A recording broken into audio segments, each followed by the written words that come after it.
In this quick tutorial, I'll guide you through how to link your Navy Federal account to Chime. If you're looking to manage your finances more conveniently by connecting these two accounts, you're in the right place. Let's get started. First, grab your mobile device and open the Chime app. If you don't have it installed yet, make sure to download it from your app store and log in. Once you're on the home screen, you'll want to scroll down a bit until you find the option that says Connect Your Accounts. Tap on that, and you're on your way. Next, you'll see an option to link external account. Tap on this, and then choose Bank Account. After that, hit Continue to proceed. This is where things start to come together.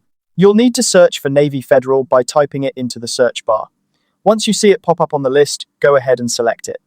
Now, it's time to log in using your Navy Federal username and password. This step is crucial because it allows Chime to securely connect to your Navy Federal account. As you proceed, you might encounter some verification steps. These are in place to ensure everything is secure and that you're the one making these changes. Simply follow the prompts and you'll be good to go. Once you've completed any necessary verification, your Navy Federal account will be successfully linked to your Chime account. It's that simple.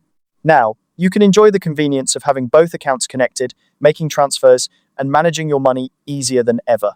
And that's it. That's how you link your Navy Federal account to Chime. We hope you found this guide helpful, and if you did, be sure to give it a thumbs up and subscribe for more tutorials. Thanks for watching, and have a great day.